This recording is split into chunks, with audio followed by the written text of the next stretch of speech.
राजा अपने भरोसेमंद वजीर के पास जाता है और उसे सारी व्यथा कह सुनाता है। राजा की सारी बात सुन वजीर बोला, महाराज, यदि ऐसा है तो आप उस लड़की से विवाह कर लीजिए। हो सकता है उससे ही हमें अपने राज्य का वारिस मिल जाए। राजा को अपने वजीर की बात उचित लगी। अगले दिन वो अपने वजीर को भी साथ ले जंगल में उसी स्थान पर जाता है जहाँ उसकी मुलाकात मोहिनी से हुई थी। राजा झरने के पास गया और उसे आवाज दी, पर कोई नहीं आया। जब बहुत बार आवाज देने के बाद भी मोहिनी नहीं दिखाई दी तो राजा का वजीर उसके पास आया और बोला, राजन, हो सकता है वो आज आई ही ना हो। आपने बताया था वो पास के ही गांव में रहती है, हमें वहीं चलकर देखना चाहिए। राजा और उसका वजीर दोनों अपने घोड़ों के ऊपर सवार हो पास के गांव में जाते हैं। मोहिनी का नाम पूछते पूछते दोनों उसके घर पहुंच जाते हैं। दो शाही व्यक्तियों को शाही घोड़ों पर देख गांव वाले भी कौतूहलवश आस पास जमा हो जाते हैं। राजा घोड़े से उतरकर झोपड़ी के बाहर जाता है और मोहिनी को आवाज देता है। राजा की आवाज सुन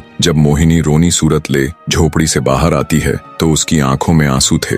जब राजा ने कारण पूछा तो एक गांव वाले ने बताया, महाशय, इस दुनिया में सिर्फ इनकी माँ ही थी, आज उनका भी स्वर्गवास हो गया। अब बेचारी रोएगी नहीं तो और क्या करेगी। इतना कह गांव वालों ने राजा से उनका परिचय मांगा। आप बताइए, आप लोग कौन हैं? गांव वालों के पूछने पर वजीर ने राजा का परिचय दिया तो पूरे गांव में खलबली मच गई। सभी ने मिलकर राजा का स्वागत किया। गांव के मुखिया से राजा ने कहा, अगर आप लोगों को कोई आपत्ति न हो तो मैं मोहिनी से विवाह करना चाहता हूँ। राजा की बात सुन मुखिया खुश होता हुआ बोला, महाराज, हमारी बेटी राजरानी बनेगी, हमारे तो भाग्य खुल जाएंगे। गांव वालों ने जल्दी जल्दी सारी तैयारी करके राजा और मोहिनी का विवाह करवा दिया। राजा ने अपनी 7वीं पत्नी अर्थात मोहिनी का नया नामकरण किया राजलक्ष्मी। विवाह के पश्चात गांव वालों ने खुशी खुशी राजलक्ष्मी को राजा के साथ विदा कर दिया। राजा अपने वजीर और 7वीं पत्नी राजलक्ष्मी को लेकर राजमहल आ जाता है। जब राजा की पहले की 6 पत्नियों को इसकी खबर लगी तो वे जल भुनकर राख हो गईं। ऊपरी मन से उन्होंने नई रानी